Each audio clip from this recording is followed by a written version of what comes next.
A wholesome life in the wholeness of the universe. Now, vector, as I've described here, is a mathematical representation of a physical quantity that has both magnitude and direction. So what do you mean by that? Compare these two words, Darwin's words of aggression, of the war of nature, of the predators and the life of the fittest, and the quantum world, a world of wholeness, bonding and mutual support. Now consider this question. How can it be possible that our view of the world has nothing to do with our way of life? I suppose that the structure of the reality as it reveals itself in the quantum phenomena offers valuable advice for how we should live. The good life is in harmony with the order of reality. The first aspect of the reality that is significant for our way of life is the fact that a physical reality doesn't have only a material realm, but also a non-material background. In a metaphorical way, we have said that the universe has a body, the empirical world of material things, and a mind, the realm of non-material forms. That structure of the world is also your structure. With your body, you belong to the material realm of reality and you have physical needs. With your mind, you belong to the non-material realm and you have spiritual needs. Both needs require your attention. Many people think that if they take care of their body, the job is done. As it turns out, that isn't the case. If you disregard the spiritual needs of your mind, you will soon find out that your body will get sick. The length of these lines, or arrows I should say, represent the amplitude, the magnitude of the electric field. And of course you can see all the second aspect of reality that is important for our way of life is the fact that the universe is an individual wholeness. In a world in which all things and people are interconnected, a different way of life is needed than in mechanical system of disconnected things. In a coherent world, everything that supports a coherence is good. Everything that disrupts it is bad. It doesn't make any sense to cheat, lie, hurt, and steal, because ultimately you are doing this to yourself. We can give something away or help another with joy, as though we were receiving or being helped. In your love of others, you are being loved. In the teaching of the Indian sages, the concept of karma means that the way you treat others determines your personal life. The way you treat others determines your personal fate. What you bring upon others will ultimately fall back on you. Social biologists believe that pleasurable behavior are adaptations. If a behavior is an adaptation, it means that your ancestors were selected for it. Crudely put, those of your ancestors who pretended to be helpful and kind got all these scars. Thus, according to the social biology, the joy that we feel in helping others is a trick of our genes. In contrast to this, I hope that the moral acts are plausible because they bring us in contact with the One. This is a biblical story of the eviction from the parasite. Spat out into the empirical world, we have a longing and in a need to return. This need is the basis of our moral instincts, because traditional virtues such as love, honesty, kindness, and sincerity are connecting values. When we act with kindness, we feel the joy of getting in contact with the One. Vice versa, living in an evil life will make us restless because it destroys a connection. An evil person, Plato said in his Gorgias, leads a lover's life. Such a person is incapable of the communion and incapable of the friendship. But communion and friendship, Plato points out, are important for our life because they bind together heaven and earth and gods and man. I do not know what your destiny will be. Albert Schweitzer, the 20th century Alsatian philosopher, is reported to have told one of his audiences, "But one thing I know, the only ones among you who will truly be happy are those who will have sought and found how to serve." In this way, we find in the depths of the quantum reality suggestion of the virtues that are identical with the virtues of some of the great moral minds of our history. The connection between virtue and happiness has been a recurring motif in the practically all of the great moral system of our history. Happiness plays an important role, for example, in Buddhist teaching. See the inspiring book by the Dalai Lama and the French molecular biologist and Buddhist monk Matthew Ricard. To Matthew Ricard, happiness is a skill that you have to develop. Happiness is a skill that you have to develop. As always, a skill belongs to the potential that you must actualize. A skill belongs to the potential that you must actualize. Aristotle believed that the virtuous life will lead us to the highest good that human beings can achieve. His theme for the highest good, eudaimonia. Now, what is this X with a little hat, and what is this Y with a little hat? What does that really mean? Well, X with a little hat and Y with a little hat like that means that's a unit vector. So these things here are considered what we call unit vectors. Unit vectors. Now, unit vector is a vector. The philosopher Michael Hauskeller has pointed out that whereas eudaimonia is often translated as happiness or blissfulness, it also has a specific meaning of happiness that follows from the fulfillment of the successful life. You won't be amazed that successful in this context doesn't mean how high you climb the corporate ladder or how much money is in your checking account.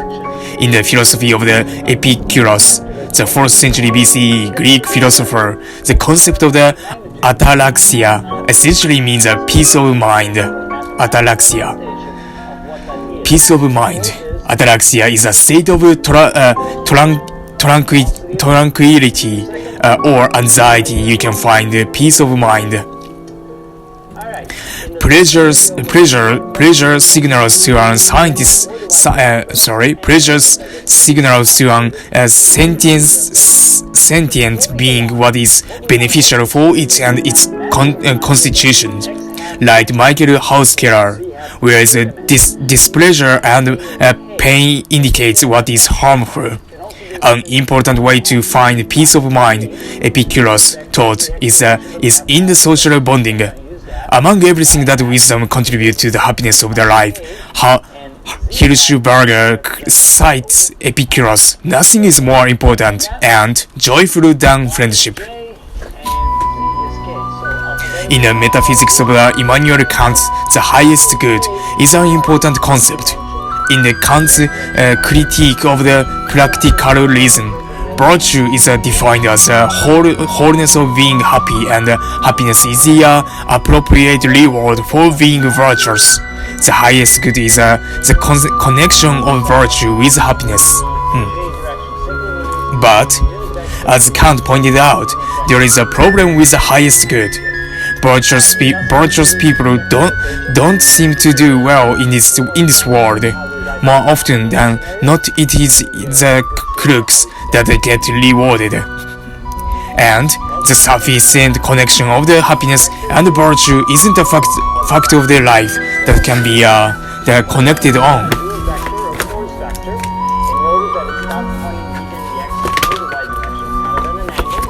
Don't know what that angle is at this moment. But notice that I can project my vector onto the x-axis by drawing a dashed line from the tip of the vector straight down. And I can project the vector over to the y-axis by drawing a line horizontally to the y-axis. If I then draw two different vectors, one that is parallel to the x-axis, one that's parallel to the y-axis, from the origin, from where the vector, the fourth vector started, to the point where the vector projects on those two axes, I draw one vector this way, and I draw a vector this way.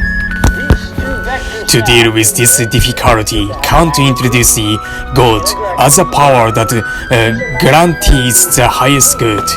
In Kant's approach, the need of the highest good is a primary, while the assumption of the God is a secondary. In our approaches, that of Baradas Ponte, Roy, and myself, the cosmic spirit is a primary, while the highest good comes out of it. Because the cosmic spirit is in you, various acts will always and instantly contribute to your feeling of wellness in this life. So, what should it be? The life of the fittest in an aggressive world, or the peaceful life in the wholeness of the one? Are these merely two different options equally acceptable, and you can pick the one that best fits your taste? Contemporary neurobiology says no. The life of the fittest is in conflict with your physiology. In his book, The Biology of Belief, Bruce Lipton describes how a constant state of the aggression will lead to somatic stress. Extended period of the stress, in turn, can inhibit life-sustaining process and make you sick. According to the recent neurobiological studies, human beings aren't laid out for conflict and aggression, but for social bonding and successful personal relations. You will find an excellent description in Joachim Bauer's book on human kindness. Centered in our brain is a neurobiological motivational system that rewards us for charity and kindness, as Bauer described it. To find and to give interpersonal recognition, respect, care, or affection is the core of all motivation. Since your brain turns psychology into biology, human beings who live in accordance with the spirit of the One have a more wholesome chemistry than those who live in the stress of underlapped readiness to attack.